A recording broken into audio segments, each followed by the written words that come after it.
Hello, I'm Monica with Nourish Functional Nutrition. I'm a certified nutritionist and I'm here to talk to you about adrenal fatigue and supplementation. If you have been wondering which supplements to take during adrenal fatigue, I'm going to provide you with some information today that you may want to check with your healthcare practitioner. If this is of interest to you, keep watching.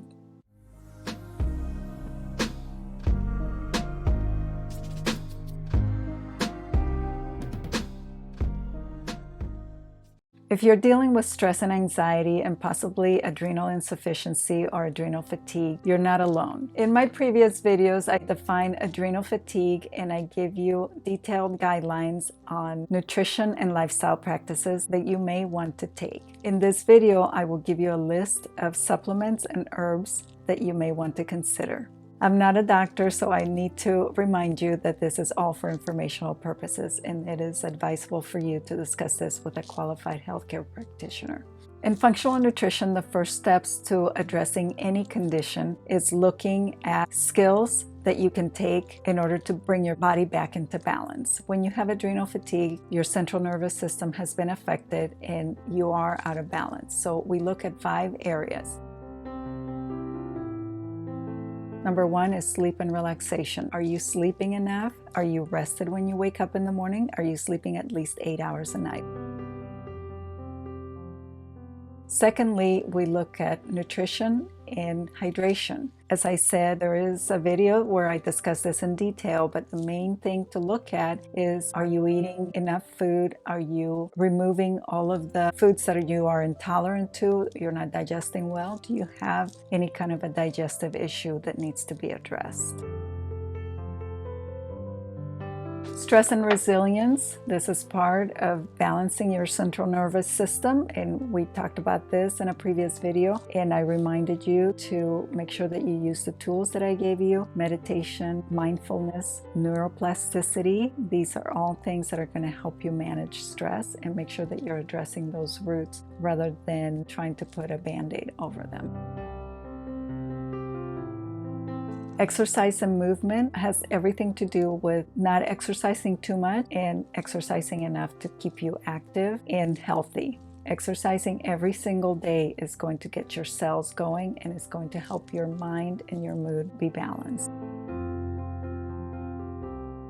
And lastly, your networks and relationships. This is one of the most important areas of balancing your life and balancing your health. And that is, how are you connecting with other human beings and making sure that you are in community with other people. Along with taking care of all of these things, it's important to also look to see if you have any deficiencies.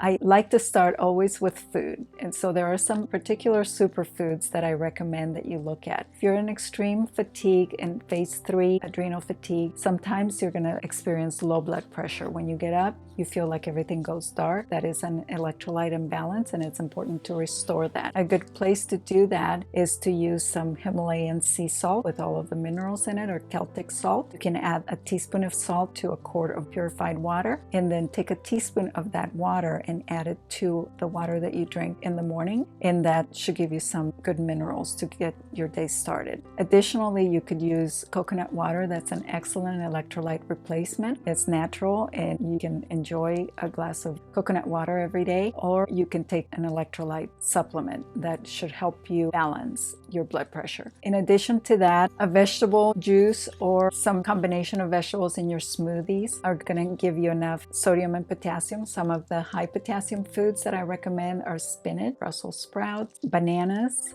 Figs are also high in potassium. Other superfoods that I like to bring into the diet are fermented foods. You can use some yogurt if you can tolerate dairy yogurt or non-dairy yogurt. You could also use that. Kimchi, sauerkraut into your diet. Maca is a good supplement that is going to give you some energy. Cacao into your smoothies is also rich in polyphenols and phytonutrients. And definitely some fish oil in the form of fatty fish like salmon. Make sure that it's wild caught.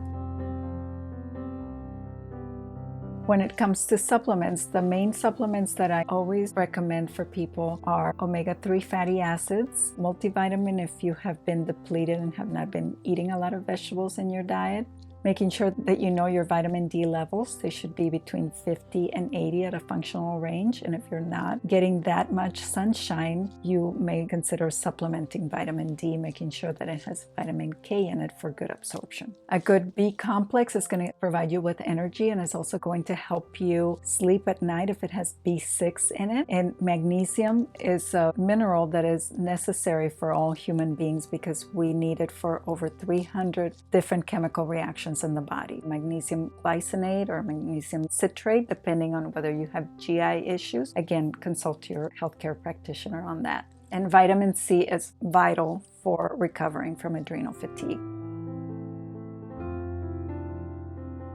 Regarding herbs, we call those adaptogens, and these adaptogens help you adapt. So they help you ease the rough edges when you're having anxiety and stress. And these include ashwagandha, rhodiola, ginseng, licorice root, holy basil, and that also comes as a tea, tulsi tea. And passion flower is really good for helping you sleep at night. So these are some of the supplements, superfoods, and herbs that I have used along the way to help me recover from adrenal fatigue, and I hope that they have been of help to you. Please, if you like this, share it with your friends and family, and make sure that you subscribe and that you tap on the bell so that you get notified when I have new videos. If you like this video, please give it a thumbs up.